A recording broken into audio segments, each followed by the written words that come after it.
Hi there and welcome to the channel, and in this video I'll be talking about this novel, Henry James's Washington Square, first published in 1880. This in fact is the second James novel I've reviewed for the channel, the first being Daisy Miller from 1878, and you'll find a link to my review of this in the description. Now, before providing a summary of Washington Square, I'll just say a few words about its author for anyone who may not be familiar with the life and career of Henry James. So James was born in 1843 in New York City into an exceedingly wealthy family, and he spent his formative years in Europe, in Geneva, Paris, London and Bonn before going back to the US. In 1875, however, he returned to Europe for good, settling first in Paris, then in London, and finally in the town of Rye in Sussex, England, a town which, interestingly enough, is frequently voted the most beautiful in the whole of the UK. His literary career runs from the 1870s to the 1910s, and in his many novels, novellas and short stories, he draws upon his extensive knowledge of the old world and the new, frequently focusing on contact between them. So for example, The American has the titular American visiting Paris, and he returns the favour in The Europeans, where a brother and sister from Europe visit their relatives on the outskirts of Boston. James's best known story is undoubtedly The Turn of the Screw, a superlative ghost tale, which I strongly recommend. It was also made into an excellent movie, The Innocents. James was also a noted theorist of the novel, and you can read all his thoughts on this in The Art of the Novel, which gathers together 12 or so critical prefaces James prepared for the definitive editions of his works. This book, these thoughts are still very much engaged with by critics and scholars today. And lastly, what James is probably best known for is his intricate style, which grows more and more baroque over the course of his literary career, until in his final works it really does become a job to try and decipher the meaning of some incredibly long sentences. Okay, that's enough about James's life and work. Now, as promised, I'll provide a summary of the story of Washington Square. Washington Square is set in, yes, Washington Square, a neighborhood of New York City, sometime in the 1840s. At the beginning of the novel, we're introduced to Dr. Sloper, one of the city's most successful physicians. He's also a widower, his wife having died shortly after giving birth to their only child, Catherine, who we quickly learn has proved an immense disappointment to the doctor, being in his view neither pretty nor clever. Much of Catherine's upbringing has been overseen by the doctor's sister, Mrs. Perriman, also widowed, who resides in the doctor's household.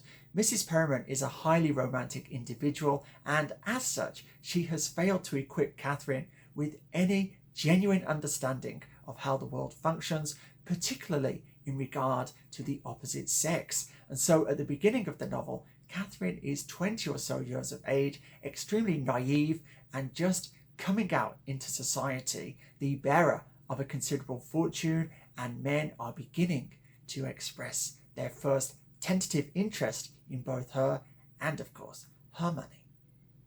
Just such a fortune hunter is young Morris Townsend, whom Catherine first encounters at her cousin's engagement party. Catherine immediately falls in love with Morris, as does Mrs. Perriman, who is overjoyed when the young couple decide to become engaged. Dr. Sloper, however, is far from amused, and in a private interview with Morris, tells him he does not consider him son-in-law material. He demands that Catherine break off the engagement, and when she refuses, this sets the stage for the main action of the novel, a clash of wills between daughter and father, which ultimately results in a tragic outcome in which there are no victors, only losers. Okay, so there's the story, and now I'll provide my analysis, in which I'll briefly touch upon 3 points. The first of which is James is most closely associated with literary realism.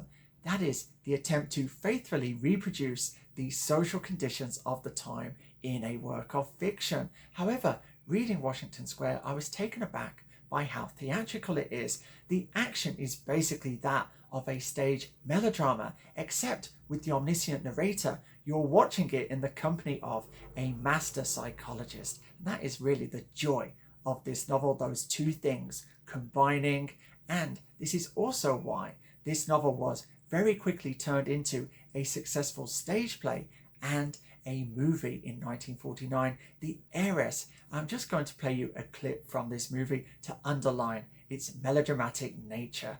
And this is the moment where Catherine and Morris are first declaring their love for one another. My dearest girl, you must believe how much I care for you. You're everything I've ever yearned for in a woman. But I am so...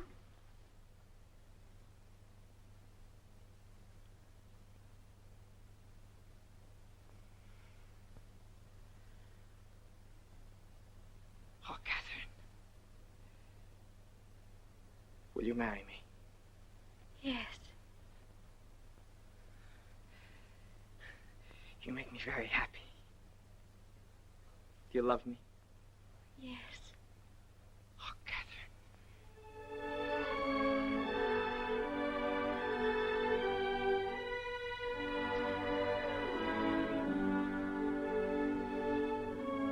I love you.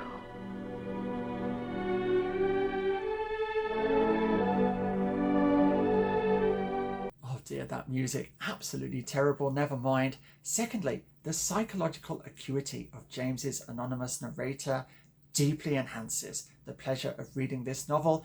In particular, Washington Square contains an outstanding account of an emotionally abusive father's relationship with his daughter, and I would recommend reading this novel on that basis alone. Despite his highly polished exterior, Dr. Sloper is a monster, a rich, complex, multifaceted monster, and probing his psyche is one of the great pleasures of reading Washington Square.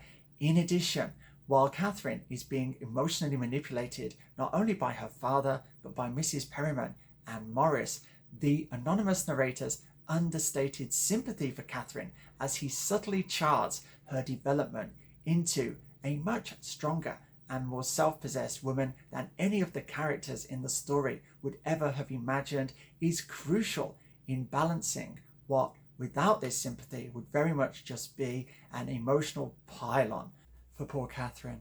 Now, the final point I wish to touch upon is the ending of the novel. Now, James typically does not favour a neat conclusion to any of his novels, and Washington Square is no exception. At first reading, it may appear rather dissatisfying. Everything was in place for a kind of fairy tale ending, but it simply isn't to be.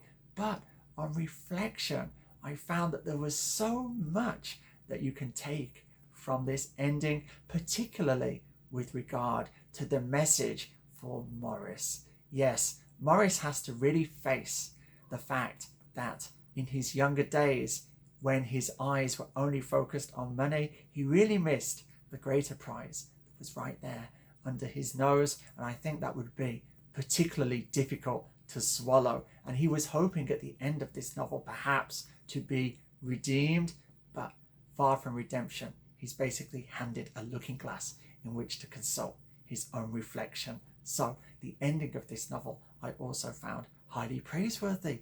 And that, ladies and gentlemen, concludes this video. I greatly enjoyed Washington Square. I strongly recommend it if you haven't read any Henry James, or if you've only read The Turn of the Screw. Please consider checking it out. But for now, I must bid you farewell in my customary fashion. So until the next time, be safe, be strong, nanu nanu.